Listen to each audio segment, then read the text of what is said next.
मध्यधुंद अवस्थेत कुटुंबाला त्रास देणाऱ्या मुलाचा बापाने काढला कायमचा गाठा, चाकूने फुसकून केला खून. दारूच्या व्यसनातून कुटुंबाला त्रास देणाऱ्या 21 वर्षीय जुनैद गफूर पठाणचा जन्मदात्या वडिलांनी धारदार चाकूने भुसकून खून केला आहे. सोमवारी रात्री 8:30 वाजता विक्रमनगरातील स्वामी समर्थ कॉलनीत घडलेल्या या संतापजनक घटनेत जुनैद गंभीर जखमी होऊन CPR रुग्णालयात मृत्यू पावला. राजारामपुरी पोलिसांनी मंगळवारी संध्याकाळी संशयित वडील गफूर सुलतान पठाण वय वर्ष 45 याला अटक केली असून बुधवारी त्याला कोर्टात हजर करण्यात येणार आहे. सुरुवातीला जुनैदचे वेगळ्याच कारणाने निधन झाल्याचे सांगणाऱ्या गफूरने पोलिसी खाक्या दाखवताच खुनाची कबुली दिली आहे. राजारामपुरी पोलीस ठाणे येथे जुनैद गफूर पठाण वय वर्ष 21 याचा मिरवणुकीमध्ये दुखापत होऊन मृत्यू झाल्याबाबत वर्दी प्राप्त झाली होती.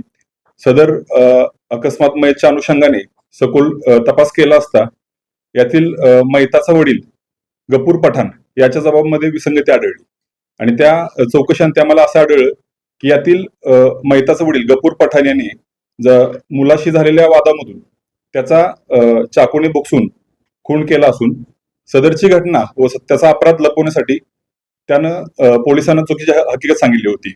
आता वडिलांनीच मुलाचा खून केल्याचे स्पष्ट झाले असून त्या अनुषंगाने यातील जो मयताचा वडील आहे गफूर पठाण याला गुन्ह्याची कामे अटक करण्यात आली असून आता पुढील तपास चालू आहे. सुरुवातीला काय त्याने सांगितलं, कारण शिवजयंतीची मिरवणूक होती अशा पद्धतीने बरोबर आहे. यातील जो मयताचा वडील आहे गफूर पठाण याने आपला अपराध लपावा या अनुषंगानेच ही चुकीची बातमी सांगितली होती, कारण त्या दिवशी शिवजयंतीची मिरवणूक त्या भागामध्ये होती आणि त्या अपराध लपावा यासाठीच ही माहिती दिली, चुकीची माहिती दिली होती. Bureau report SBN Marathi, Kolhapur.